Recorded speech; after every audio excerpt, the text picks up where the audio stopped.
Director Vikram Ashok டைரக்ஷன்ல actor Kavin ஹீரோவா நடிச்சிருக்க படம் தான் மாஸ்க். இந்த படத்துல ஆக்டர் ஆண்ட்ரியா அவர்களும் ஒரு முக்கியமான கேரக்டர்ல நடிச்சிருக்காங்க.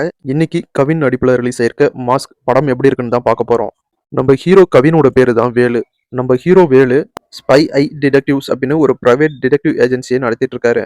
இந்த டிடெக்டிவ் ஏஜென்சி மூலியமா கல்யாணத்துக்கு பொண்ணு பார்க்குற மாப்பிள்ளையோ பொண்ணோ அவங்களுடைய கேரக்டர் என்ன அப்படின்னு விசாரிச்சு சொல்றது, ஒரு ஹஸ்பண்டோ இல்ல அவங்களுடைய ஒய்ஃபோ யாராவது ஒருத்தர் இல்லீகல் அஃபார்ல இருக்கிறாங்களா அப்படின்னு விசாரிச்சு சொல்றது, அப்பா பொண்ணு மேல சந்தேகப்படுறது, பொண்ணு பாய் ஃப்ரெண்டு மேல சந்தேகப்படுறது அப்படின்னு இப்படி ஏடாகூடமான விஷயங்களை விசாரிச்சு சொல்ற ஒரு ஏஜென்சியா நம்ம ஹீரோ இந்த டிடெக்டிவ் ஏஜென்சியை நடத்திட்டு இருக்காரு.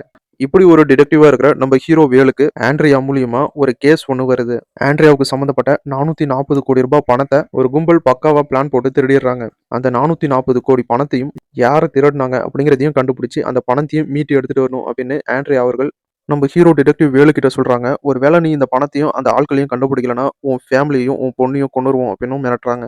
அதுக்கப்புறம் நடந்த சுவாரஸ்யமான சம்பவங்கள் என்ன, எம்.ஆர். ராதா மாஸ்க் போட்டு 440 கோடி ரூபாய் பணத்தை கொள்ளையடிச்ச அந்த கும்பல் யாரு, எதுக்காக அந்த பணத்தை திருடினாங்க, இந்த 440 கோடி ரூபாய் பணத்துக்கும் ஆண்ட்ரியாவுக்கும் என்ன சம்பந்தம், ஹீரோ எம்.ஆர். ராதா மாஸ்க் போட்ட அந்த கும்பலையும் 440 கோடி ரூபாய் பணத்தையும் கண்டுபிடிக்க என்னெல்லாம் முயற்சி பண்ணாரு, அதே நேரத்தில் தன்னுடைய பொண்ணையும் தன்னுடைய ஃபேமிலியும் உயிரோட காப்பாத்து என்ன பண்ணாரு அப்படிங்கிற இந்த எல்லா கேள்விக்கான பதிலையும் இந்த படத்தை பார்த்து நீங்களே தெரிஞ்சுக்கங்க.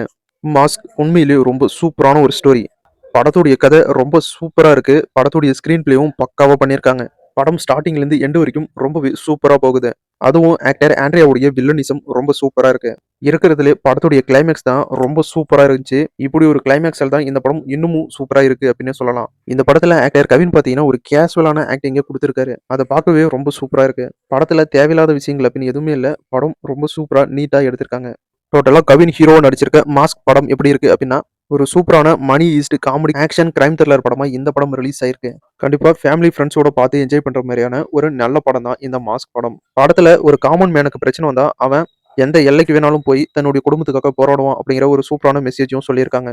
டோட்டலா கவின் ஹீரோவா நடிச்சிருக்க மாஸ்க் படம் எனக்கு பிடிச்சிருந்துச்சு. கண்டிப்பா இந்த படம் உங்களுக்கும் பிடிக்க வாய்ப்பு இருக்கு. ட்ரை பண்ணி பாருங்க. வீடியோ பிடிச்சா லைக் பண்ணுங்க. நம்ம சேனலுக்கு தொடர்ந்து சப்போர்ட் பண்ணுங்க. சப்ஸ்கிரைப் பண்ணுங்க.